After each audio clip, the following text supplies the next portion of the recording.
Welcome to the Millionaire Way podcast with Sargam, the Energy Guru.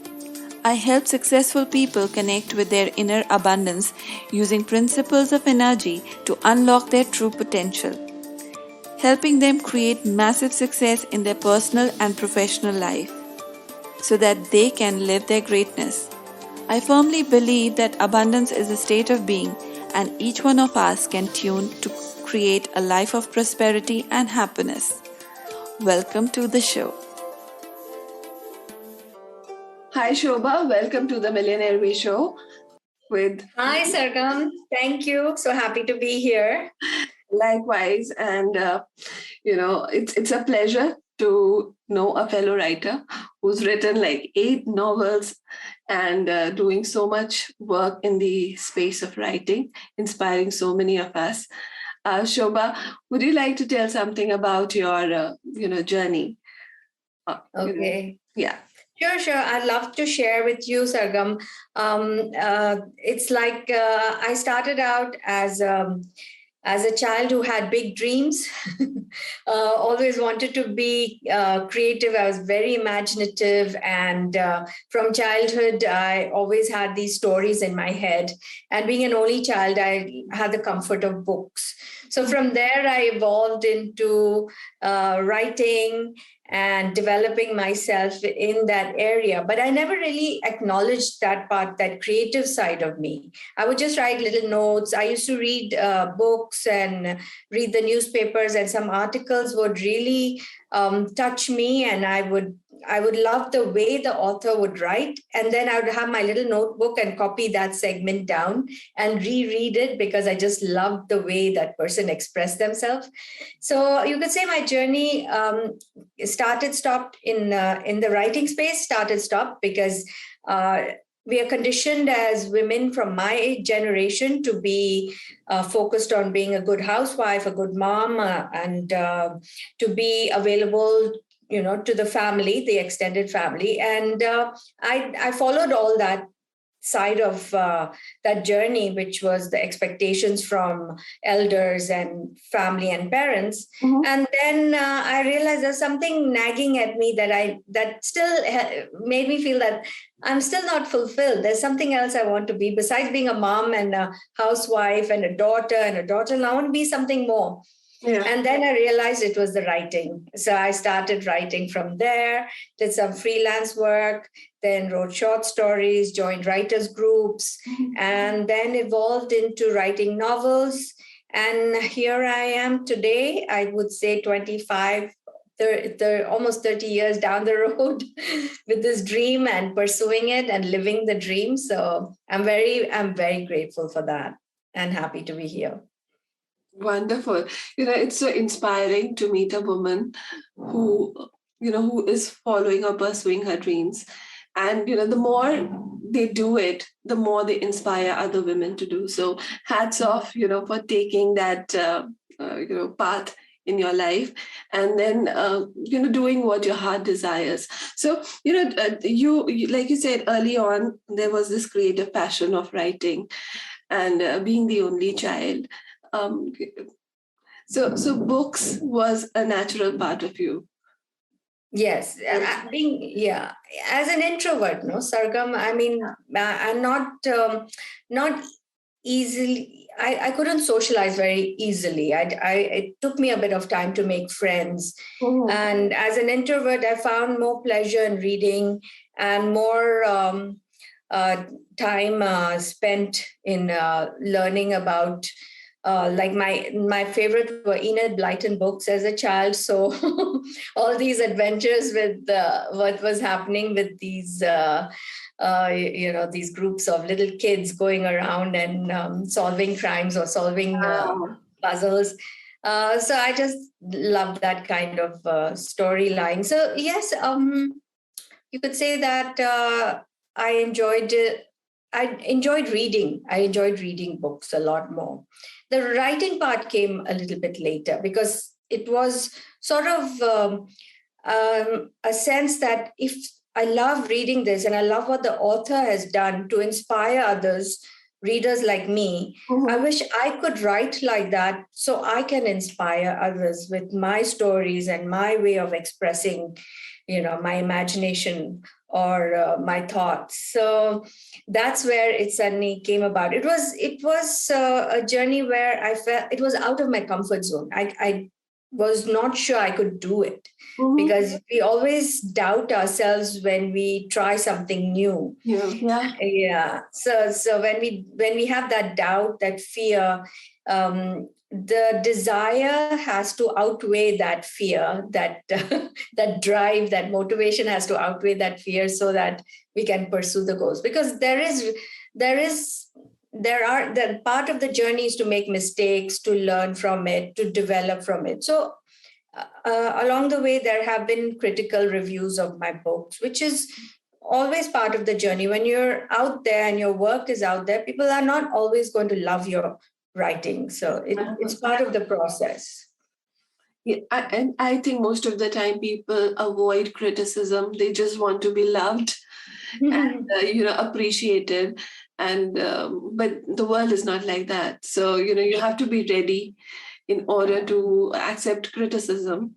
And Correct. I think that is where your self-esteem comes into picture. If you have good self-esteem, what other people say may not really matter to you. You can always learn. You can always take it, with the conviction that I'll improve upon myself. Right? That's absolutely true, Sargam. What you said right there, you hit the nail on the head that if you have a healthy sense of self, unshakable sense of self-esteem, even if you falter, even if you made a little bit of a mistake, or even if you get critical reviews, you will be able to go ahead, learn from it and say, it's okay, I made a mistake, I'm human, I know this is an experience for me to learn from and then develop myself. So you're rightly said that the conviction that we have of our ability is important, that helps us to drive us forward. But if we falter, we feel that, oh no, I better just give up, then that's the part of the self-esteem that needs to be developed. Yeah.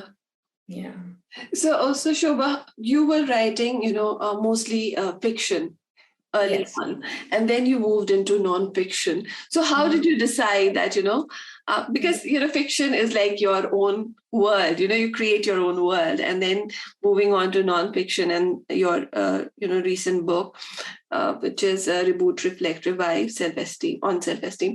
So from in a world, or in a selfie world, Selfie world. So that's a very, very apt topic at this point of time because, most of us are living that selfie life. And, we want to avoid the practical or maybe the world that is. So it's escape for most of us, living that kind of life. So how did you make that transition? How did you decide?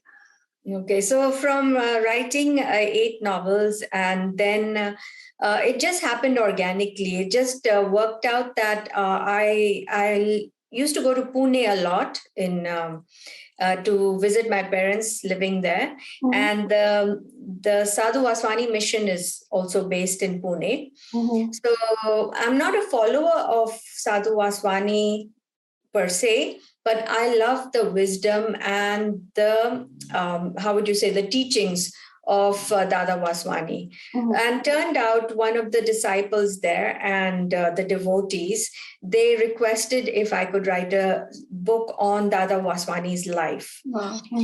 So I was just so touched by that. And I said, do you know that I write novels that are a little bit on the, violent, thriller, suspense, adventure side? They said, no, we are okay. You please go ahead and write about Dada Vaswani. His life was an adventure, and it's an adventure in spirituality. And write it in a way that the youth will resonate with it. They will understand his teachings from their perceptions, from their generation. So I said, okay, sure. And that's where it started, my journey into nonfiction. And obviously, nonfiction, you have to be absolutely careful with every fact and every expression and every teaching that I mentioned in the book and analyzed and gave my perception of it also had to be accurate, because you cannot misread a teaching or a piece of wisdom written by such a great humanitarian as Dada Vaswani. Right. So that was a challenge, but I put my whole heart into it, because I said I want to get this right, because it's somebody who is so loved by millions of people and looked up to by millions of people. So I did not want any follower or disciple to feel let down by what was expressed in the book or what I shared in the book.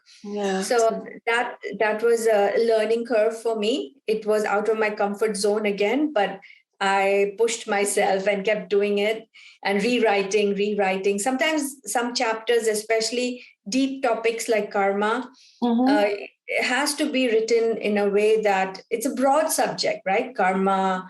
And it has to be correctly expressed in the book. So that took a bit of time to understand. And after it was over, I was obviously relieved that it was over and everyone approved of it. It was vetted by the Sadhu Aswani mission, the disciples, devotees, they all read it.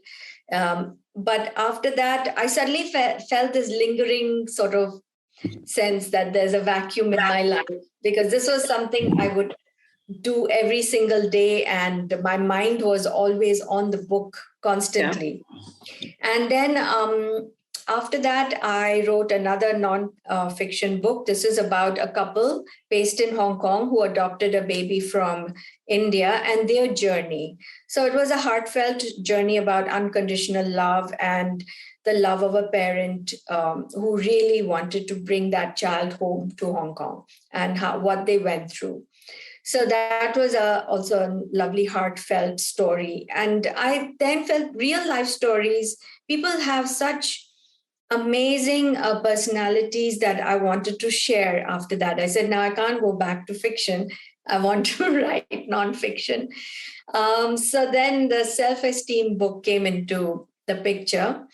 And in this book, I've written inspiring stories. I've interviewed a number of people from different walks of life and who've experienced self-esteem issues as a child or as an adult, and how they overcame it. Because the symptoms of self-esteem, like low self-esteem, can lead to mental health issues. So how they dealt with it, how they overcame it, how they developed themselves. And that was also a learning experience for me, because then I came to realize that I struggled with low self-esteem. So we all do. So then self-esteem in a selfie world became so appropriate as a title, because we all practically live in social media constantly. We are onto our phones, our mobile devices are with us all the time. So when we keep scrolling through social media sites, whether it's Facebook, Instagram, then we feel, you feel this lingering self-doubt that, I'm not good enough, I should be like that person, I should do that. So then we start comparing ourselves to others. Then from there, it becomes a spiraling issue, because then we constantly think about it. Yeah, so I remember, like you said, comparison. There's a beautiful quote saying, comparison is the thief of all joy. Yeah, correct. And I feel, I personally, as a coach myself, and, knowing energy quite well from what it does, the thought of comparison, or maybe the thought of self-doubt or low self-esteem, all of this creates a lot of diseased energy in your body. We don't even realize this. We think at a superficial level, maybe, it's just related with emotions, but the body feeds on emotions. And if you are constantly supplying emotions like, you're not good enough, you are, you're not better than others, all of this, leads to illness of the body. Correct. And like you say, it may start with a mental illness and people don't even realize it. So how can a person, because you being now an authority on this topic, how can a person start on their journey of self-esteem? Firstly, knowing the signs. What are the signs? And then what are the steps that they can take? If you can share a little bit about that. Yes, sure, of course, because a lot of it is the awareness part of it. Yeah. So I was through my whole upbringing and my way of thinking, because of my conditioning, I was always hard on myself. So when I got this awareness that I'm setting very high standards for myself, standards of perfection that I will not reach, and if I don't reach it, means I'm a failure. It's not about the work that I do. It's not that the work was a mistake or I made a mistake in the work. It became that I became a failure. So it was always redirected inward as that I am not good enough. So the way to do it, of course, is to have the awareness of these kind of thoughts. That if you're in that loop of saying I'm not good enough, or you have an inner critic where is always saying that, oh, you're too fat, too thin, you look in the mirror and you say, oh, I'm not perfect, or things like that, then you just catch yourself thinking that thought when you're in that moment. And then you use that thought and imagine it disassociated as a cartoon character, like a Mickey Mouse or something, saying, oh, I'm so fat, I'm so thin, kind of turn it away into a comedy scene and say, ignore, this character is coming into my life and trying to make fun of me. Ignore it. So that's making light of it. But the way to do it obviously is to catch it when it's coming up in your mind. And then when it comes into your mind, obviously your body tenses up, your breathing is shallow, the senses you feel in your body, like you so rightly said, the energy in the body changes, the way it translates into a kind of a physical ailment. So we need to be observant of that thought and then ask the question why. Okay, if I'm saying I'm not good enough, why am I not good enough? I've achieved so much, I've accomplished so much.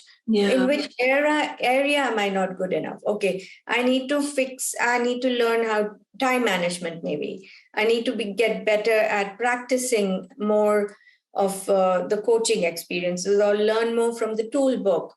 So developing myself is part of the constructive criticism that comes into play.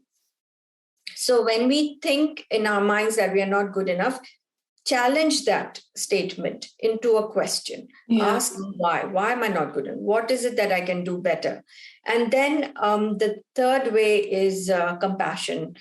Know that everybody's journey is not perfect. We're living in a life where the human experience is imperfect and we make mistakes. We are human, and to accept them, to forgive ourselves for them, and be compassionate. So that's where self-love comes in, the self-compassion, the understanding for the self. Like we wouldn't speak to our friend in that harsh tone that we speak to ourselves. So why are we speaking to ourselves like that? So be a friend to yourself. So I guess it all starts from the awareness of that one thought that drives us into that direction of low self-esteem. Yeah, right. And I loved the idea of creating a character out of it, and be aware of that character and make fun of it. Because most of the time when we don't question why, for a passing thought, it can do a lot of harm, because you might just start believing in it without even giving a justification for it to yourself. That's true. And that's the mistake that most of us do. And even it's not even about you. Sometimes other people say things to you, right? And you start believing it. You start getting hurt without even analyzing that comment or question or whatever they are throwing at you. So I think it's time that people, take the control of their life back to themselves. Yes. by being in alignment, by being reflective, or having that observation about their own life. I think that's the important takeaway from this question, that Yes. develop the habit of self-awareness. Yes, yes. Like, don't let anyone else write the story of your life. You Absolutely. hold the pen, you write your story, how you want it, which direction you want it. So that's one of the things I learned from Dada Vaswani, which was the great takeaway from his stories, that we control our destiny. Every thought we think, every word we speak, every act we perform, every desire we have is writing or planting the seed of the story of our life. And therefore, we can change it. If we change our thought, we change the other parts of the way we think, the way we make choices and decisions. So it's all stemming from how we think in a way. Yeah. Wonderful. So, Shobha, I'm sure, while writing all of these things, like you said, you also went through a journey of self-doubt. You also went through self-esteem issues and so how do you master your inner game now? It's Wow. amazing that you Yeah, I think it's a journey. I go through that. I have bouts of self-doubt. Sometimes I'm motivated. I get very excited. Sometimes I feel, oh, should I do this? Am I good enough? We all go through that. Fair enough. But then when I feel that I'm getting into the zone of self-doubt or setting very high standards for myself, then I take a step back and sort of disassociate and put myself in the observer position, that what is it that I want to achieve and why am I so hard on myself for it? So I would say the journey is constant reflection, constant understanding of the self, that we need to be kinder. We need to be more, we need to allow ourselves space to make mistakes, to grow, to develop, and not to crush ourselves because of the mistakes. We think back and feel guilt, and we feel regret, or we feel that we could have done something better.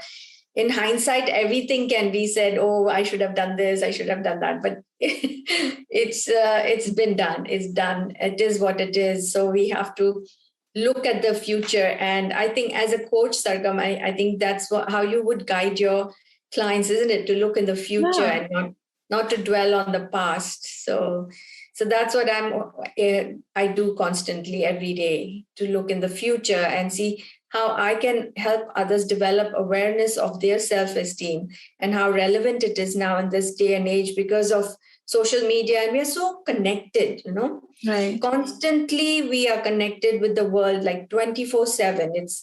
There's so much competition also in the workplace, for students to achieve certain levels of grades, or get into the best universities, do the best in their life. It's constantly like a race. So that kind of understanding of each individual is so important for themselves, that they are unique, they are capable of achieving what they want to achieve, but it's their story. They have to write it themselves. I agree. And most of the time when probably we are running our own race, and we try to think that, okay, there is no competition, then there comes a thought, are you being complacent? That's also true. Are you too comfortable in your zone? Yeah. So we have to be really mindful of and very clear about what you are capable of doing, and how you can do it. And sometimes you just have to slow down, sometimes you just have to catch up pace, but it has to be your decision. It has to be self-induced, rather than your environment telling you, or your competition telling you. I think it has to come from within. And if we start imbibing that more and more, that is where your true self will unfold. That's what I feel. People don't realize this, but the more you're connected and in alignment with yourself, the faster will be your progress. Correct. But if it is induced from outside, through pressure or through competition, you will always be disconnected with your, true self or your higher self, as we call it. Yes. So we really need to be or find that alignment within before we set out to, master anything, or maybe, do any kind of creative work, or we are trying to put ourselves outside, because the world is there to judge you. Constantly.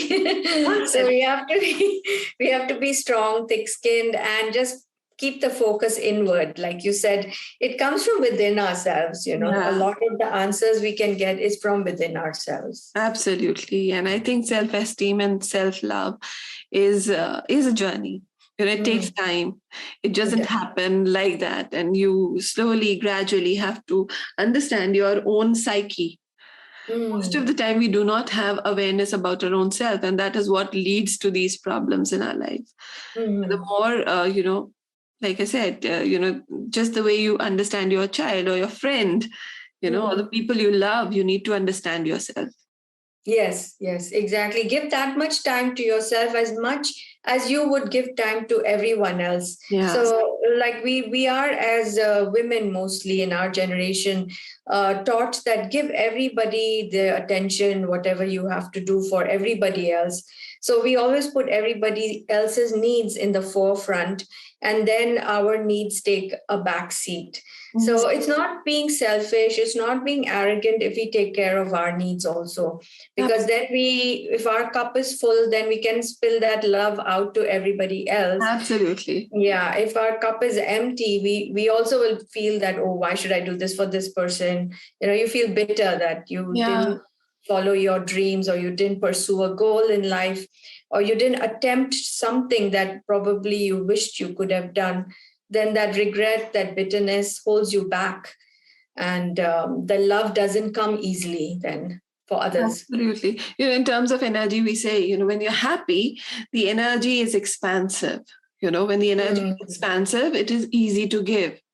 And when you are doing it out of sadness, it is contraction. Your energy shrinks. And when your energy shrinks, you always feel you do not have enough. So true, Sargam. That's it. I think you've got the key to how we need to develop ourselves. The point is that if we can find that little direction, or that goal, or that little dream that motivates us to get out of bed enthusiastically to do what we want to do. Those are those small key moments that help us develop and understand that, yes, we owe it to ourselves to be happy. It's not we shouldn't feel guilty if we are happy. We should be happy.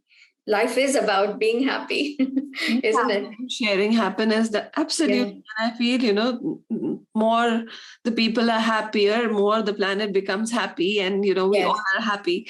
So it starts with happiness, your happiness.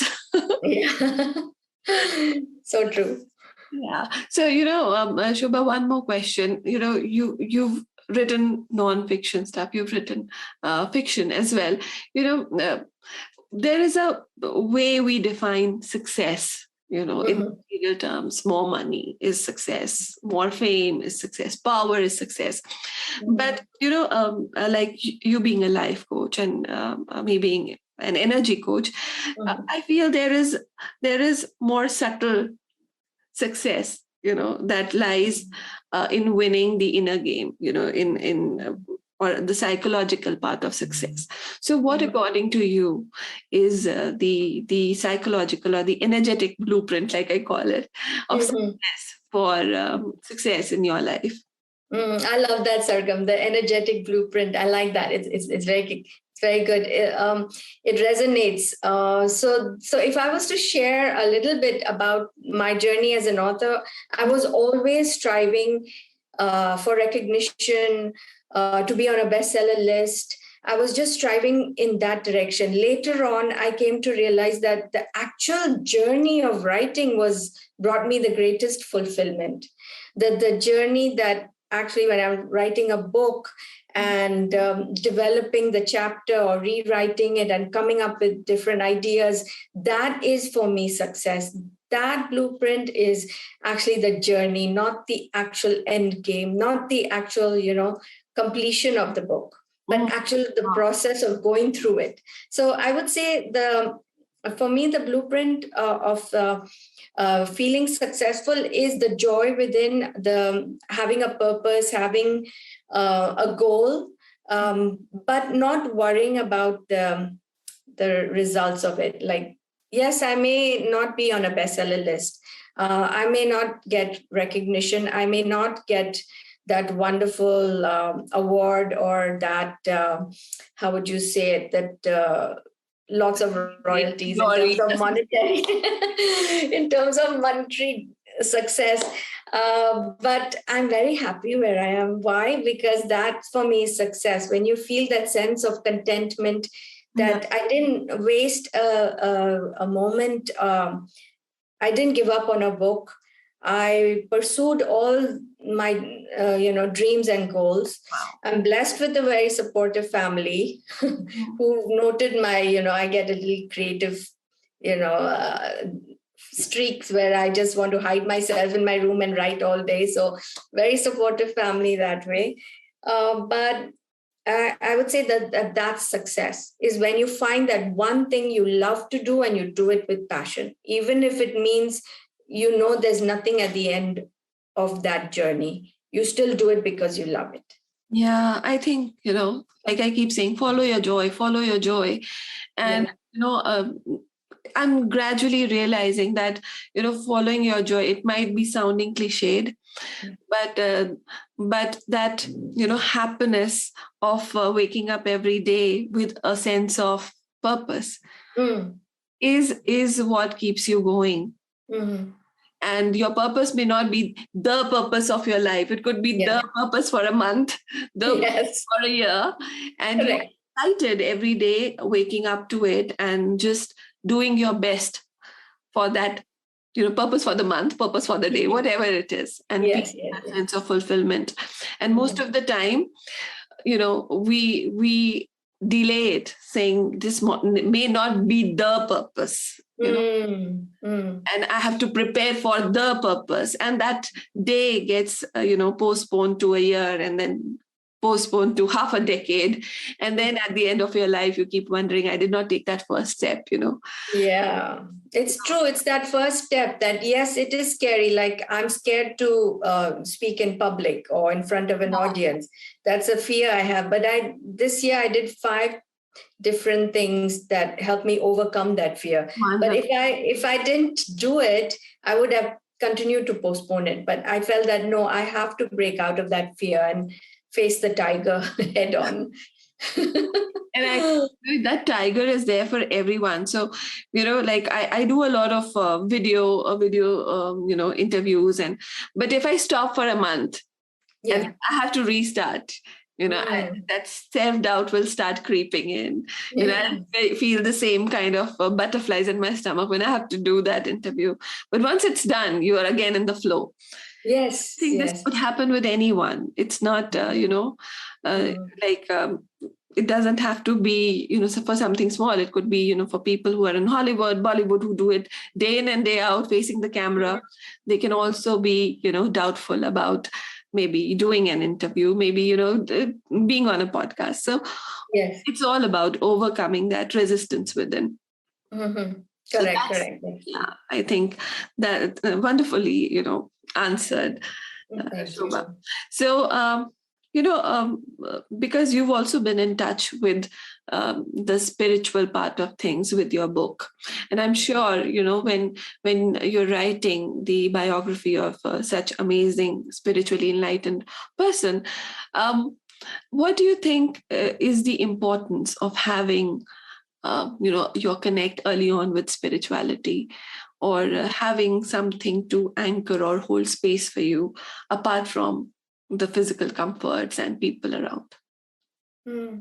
Yeah, I think that faith is very, very important. It's like oxygen, literally. It's knowing that innately that you are connected to a higher power, to the divine, and knowing innately that whatever you do, you'll be guided. there is a guiding hand above you. So that's so important, I feel, in anyone's journey in life, and also for self-development. Because when we have moments when we feel weak or rejected, dejected, we who do we turn to at that moment? Because really nobody's words can make us feel better. Nobody, whether it's our closest loved ones, none of them can bring that solace within unless we can actually connect to the inner part of ourselves and know that there is this divine hand that's guiding us. And maybe it's a lesson to be learned, and that's why we are feeling this way. So it's a lot to do with acceptance, and spirituality is not, it's not a crutch. It's not being weak and then depending on God and saying, take over my troubles. No, it is facing our troubles, knowing that, okay, God gave us these troubles, or we are experiencing these troubles, and that we have the right attitude or the strength that comes from deep within us. The strength we harness from a divine power. So a lot of my personal spiritual connection is not that I only pray in the morning and that's it. It's like knowing that if I tap into myself, I can feel connected. Right. I can feel that somebody's out there taking care of me. And if I'm faltering, I can get the strength to pick myself up and carry on. Mm-hmm. And how do you use this connection, especially in your writing, like especially for those who are inspired to be writers and, who want to start their first book? So how can you share some guidance on how can they start, and is there a way to connect or tap into their higher power so that the work that they create is in alignment with their higher purpose? Any technique on that? Okay, so the first thing I would do is I would say that first, any book that you start, even for me, it's 11th or 12th book, I still feel that sense of anxiety. Oh no, it's a blank page. What am I going to start writing? So it always happens like that. So accept that's normal. If you have that anxiety, it's good. Consider it's a good thing. And then use that sense of within, that confidence within, that you know what you want to write about already. Even if it's a vague idea, even it's like literally one word comes to mind, just put it down. From that word, I assure you, more will flow. It will just flow, because that word maybe is like the magic word that connects you, aligns you to something bigger, like a bigger paragraph or a bigger storyline that's emerging out of you. So just start with that one word, and then you'll see how it comes up. More words come, more ideas will flow, they'll correlate, they'll interlink, and then you keep writing and writing. And then once you have written the whole thing, don't edit in between, because it's a habit when you see that first paragraph, oh, no good, edit, delete. Don't do that. Yeah, it happens very often with writers that they just write and edit. No, write the whole thing, write at least 5-10 pages first, and write one chapter first, and then go back and edit. And maybe you need to shuffle some paragraphs, move things here and there, edit. Maybe there's some repetition, you can rewrite that, bring in more new ideas in. But when you write, don't be critical. Don't use the other side of your brain and be critical. Just use the imaginative, creative side and just keep writing. Wonderful. Also, one more thing, I've seen a lot of people when they want to write or they begin their writing journey, I've seen people saying, are you ready to write a book? Do you think you have enough experience to write a book? And those are the kind of questions that at times, people would just delay that process of writing, thinking, when I'll be 60 and I have that kind of experience, that is where I'll start my writing journey, or I'll write my first book. So do you buy into that, to those ideas?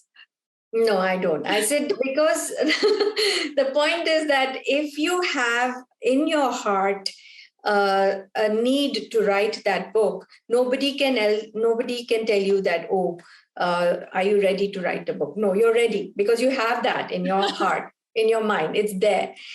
So you just, what you do is like how they say, if you don't practice, you don't know your mistakes. So keep writing. The more you write, the more you learn about where your strengths are, where your weaknesses are, what you need to develop, how to write better, in which area. And maybe the story that you have to share is important for everybody to learn from. And maybe that person who asked you that question is the one who needs the story the most. Wonderful. Yeah. So yeah, write that book. Whoever it is who has a desire to write, just write. I believe in that. And don't tell anyone you're writing, because if you feel that you're going to be getting negative comments, then you will feel like, oh, I'll stop my book now, and you leave it for halfway and then you never get back into it. Yeah. So when you're writing a book, ideally don't share too much with people. Just keep writing it. And then when you completed it, then you can share to the world, okay, I've written a book. Now I need some editing help, or now I need to know what to do about it. Ideally, that's the best way to go. Yeah, I think, any creative work is subjected to, in the energy world, we call it psychic attacks.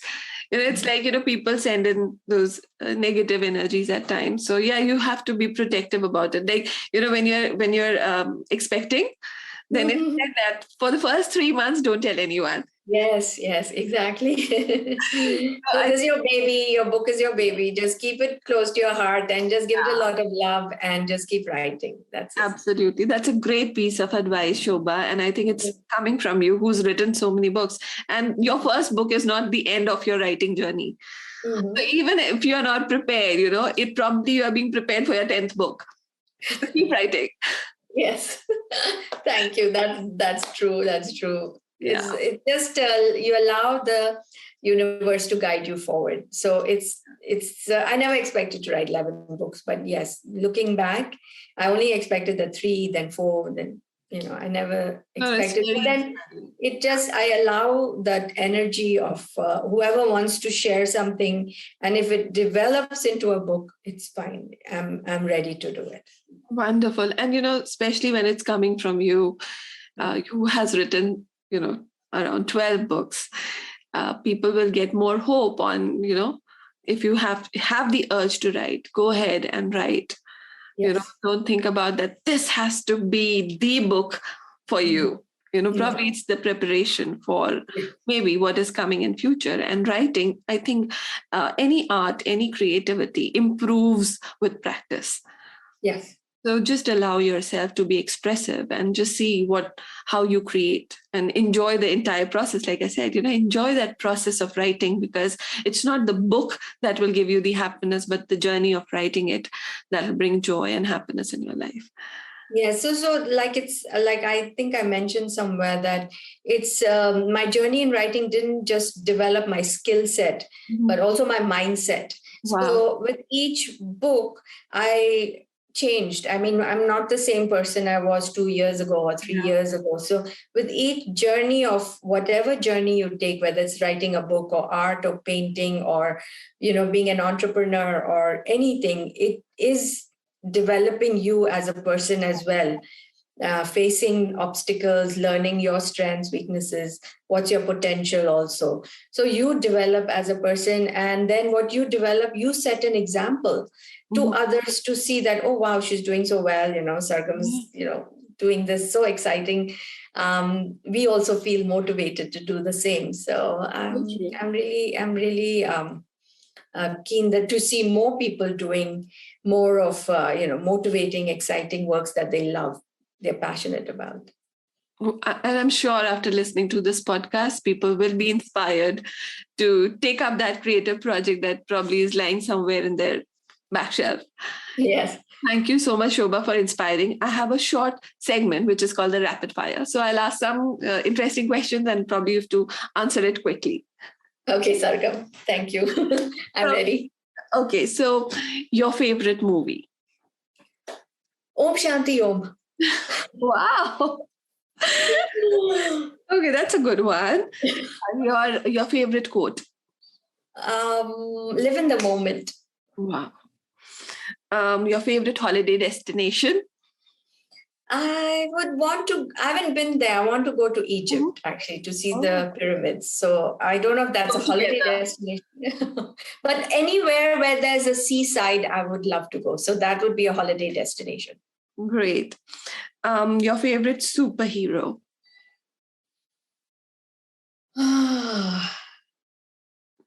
Superhero. I would say James Bond. Okay. Yeah, he looks suave always. Great. Your favorite book? I would say Pride and Prejudice. Pride and Prejudice. Yeah. Who gives you inspiration?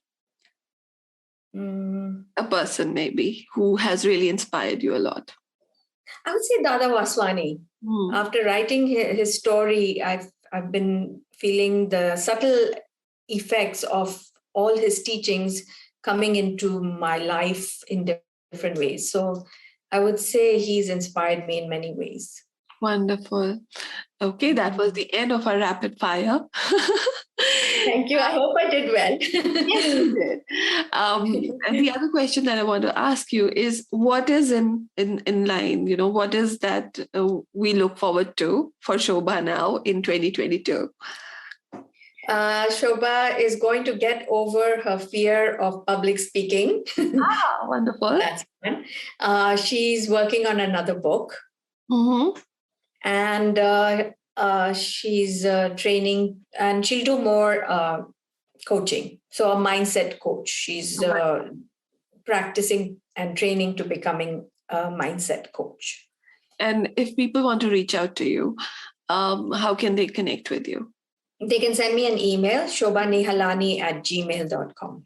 Okay, great. And I'll also publish the email and your Instagram page for any person who wants to connect with you or wants to know more about your work, or even compliment you for the work that you've done and send appreciation for that.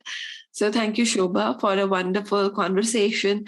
And I'm sure it's going to inspire so many other people, especially women, with the kind of work that you're doing. And God bless you in this journey. And may the coming year be super successful for you. Thank you, Sargam Mishra. Thank you, Sargam. It has been beautiful and wonderful. And God bless you too. All the success for your upcoming book as well. Thank you so much. Means a lot to me.